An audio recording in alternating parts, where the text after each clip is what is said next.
Yo, Darius Spirit here, and today is all about 3-act story structure.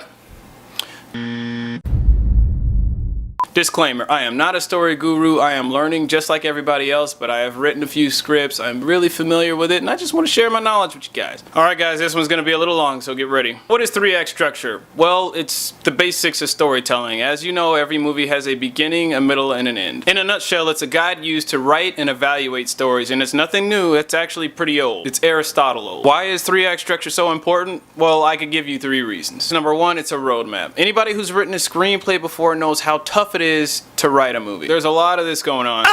It's like putting a puzzle together. It's extremely creatively challenging and it's easy to get lost. 3-act story structure is meant to guide you and keep you from getting lost. It's a tool to help you build your story. And number 2, it helps keep your story moving forward and progressing. Nothing bores an audience quicker than repetition. Story structure is the backbone that keeps your story changing and evolving so it stays engaging and doesn't become redundant. And number 3, have you ever watched a movie and thought this to yourself? Nothing's happening.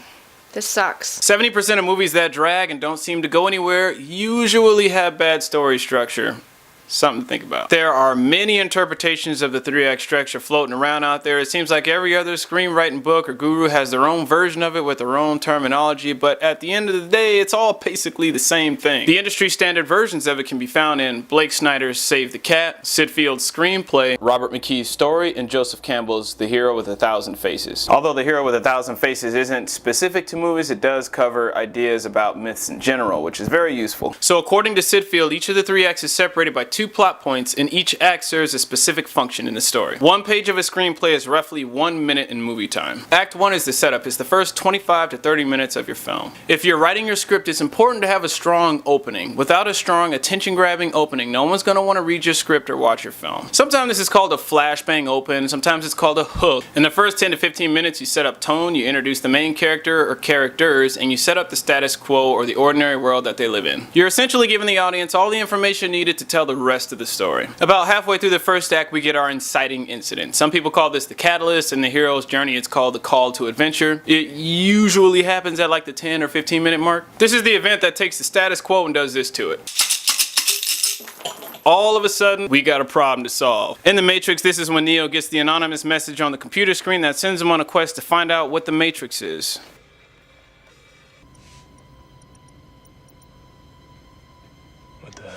In How to Train Your Dragon, this is the moment when Hiccup finds the dragon that he shot down in the forest, but he realizes that he can't kill it.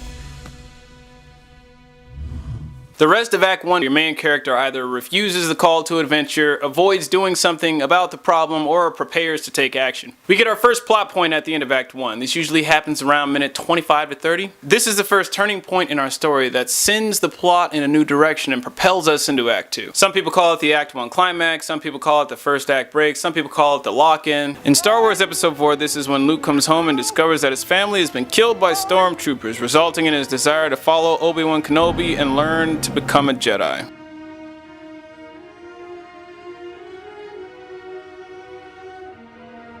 Either at this moment or as a result of this moment, our main character decides he's going to take on the problem. The scene usually goes a little something like this. I'm going to take on this problem. The first plot point generally works better if it's something big, distinct, and or memorable. In action movies, this is usually a set piece or a big action sequence. Act 2 is the confrontation. This is where we have all of our rising action. It usually starts 24 to 31-ish minutes into the movie and ends 70 to 90 minutes in the movie, depending on how long the movie is. It's the longest act in the entire movie by far, and it's usually broken up into 2 parts. If you follow Save the Cat, then the first part of Act 2 is the fun and games. Tension and conflict aren't high yet. Usually we establish new characters, maybe a subplot or 2. In love stories, this is where the relationship develops. In buddy cop stories, this is where they go head to head and argue with each other because they're such opposites. We usually find montages here. Usually in this section, heroes learn new skills and abilities. In How to Train Your Dragon, this is where Hiccup learns how to fly toothless. In The Matrix, Neo learns about the Matrix, its intricacies, and how it works from Morpheus.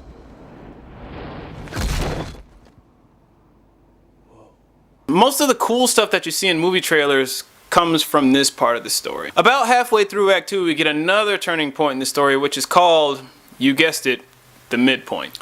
It occurs at about the 45-minute mark in a 90-minute movie and a 60-minute mark in a 2-hour movie. Other names for it are the midpoint climax, the midpoint reversal, the Act 2 tentpole. At this midpoint, there's a major shift in the dynamic of the story, i.e. the main character has a major success, a devastating failure, or a powerful revelation. For example, something goes disastrously wrong, or someone close to the hero dies, or in love stories, this is where the couples usually have sex for the first time. In Batman Begins, Bruce Wayne has been planning and acquiring weapons for the first half of Act 2, and then at the midpoint we see Batman for the first time. I'm Batman. That's a major victory for Bruce Wayne because he finally becomes Batman and takes down his father's killer. In How to Train Your Dragon, Hiccup learns how to ride Toothless for the first part of Act 2, but at the midpoint Hiccup finally rides Toothless successfully for the first time.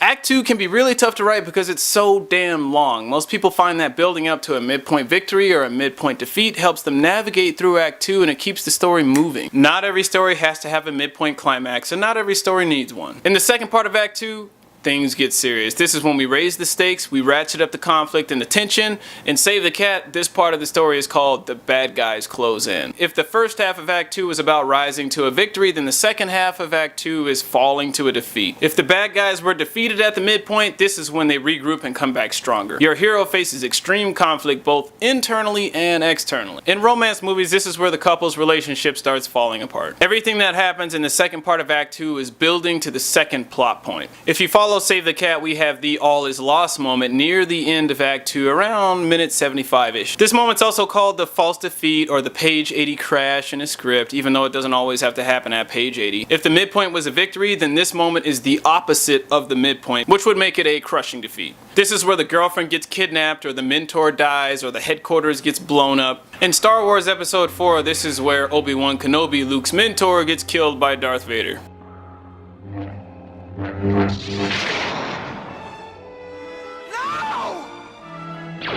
In The Matrix, this is where Morpheus, the rebel leader and Neo's mentor, is captured and tortured by the agents after the rebel crew has been nearly wiped out.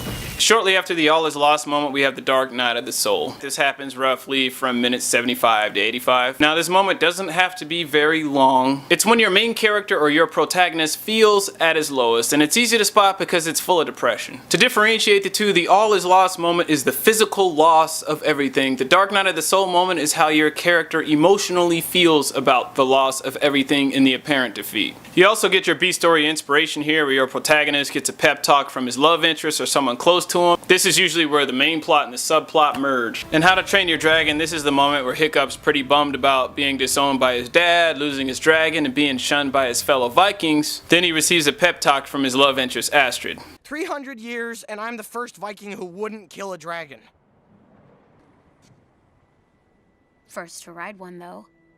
At the end of Act 2, we get our second plot point. This is another turning point in our story that sends the plot into a new direction and launches our characters into Act 3. Other names for this are the Act 2 climax, the Act 2 turning point, the Act 2 reversal, the Act 2 break. In a 95-minute movie, it happens at minute 80. In a 2-hour movie, it happens at the 90-minute mark. We've all seen the moment. It's when the main character gets the big idea or comes up with a plan to solve a problem or defeat the bad guy. The scene usually goes a little something like this. I got it. It's the aha moment. In How to Train Your Dragon, Hiccup comes up with an idea to save his dad and his dragon by training his fellow Viking kids on how to ride dragons. Then something crazy. That's more like it. And Men in Black, after MIB realizes they have 1 hour to give the galaxy charm back to the aliens or the Earth will be destroyed, Agent J sees a painting on the wall that gives him an idea. Yo, Staten Island. Gone, thank God. Fellas. Says we're running out of time here. If that bug gets off the planet with that galaxy, we're all bug food. Hey, old guys. Do those still work?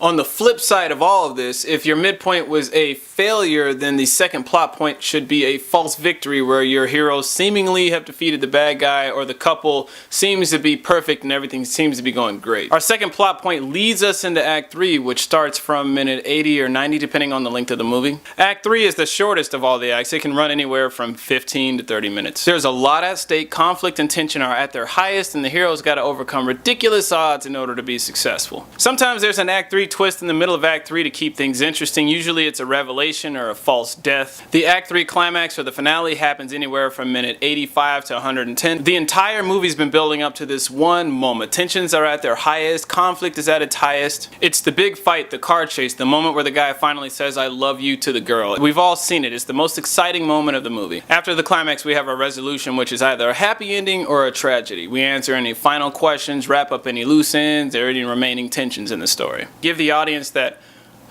sigh of relief. That moment to kind of wind down after being on that really intense roller coaster ride you just put them through. Not every story has to follow the 3-act story structure exactly the way it's defined here. As a matter of fact, there are quite a few movies that don't. For instance, Rocky's an example of a movie that follows a 3-act structure, but not the traditional 3-act structure as in the one defined here. Every movie is different. Some movies have 4 acts. Some movies have 5 acts. It's completely okay to deviate from 3-act structure. Just do so with caution because remember, story structure is there for a reason. It's the time-tested and proven way to optimize audience engagement with a story. Me personally, I'm a big fan of it. When I wrote the first draft of my first feature-length film, I violated story structure in every way possible because I wasn't really familiar with it. After getting a lot of lukewarm responses and people who just didn't really connect with it, I learned the importance of story structure really quickly. Then I proceeded to rewrite the screenplay several times, adding more and more structure to it with each draft, and the story got better and better and better. So I am a huge fan of story structure. How do you feel about story structure? Do you use it? Do you hate it? Do you love it? Let me know in the comments section below. Well, that's all I got for you. If you enjoyed what you saw, please like or subscribe. If you want to leave me, some comments or ask me some questions, you can get a hold of me on Facebook or Twitter.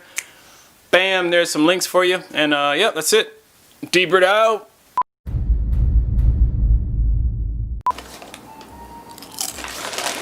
Yo, Darius Britt here. Let's talk about movie titles. So obviously movie titles are super important. Your title alone can make or break your film. Your title is the first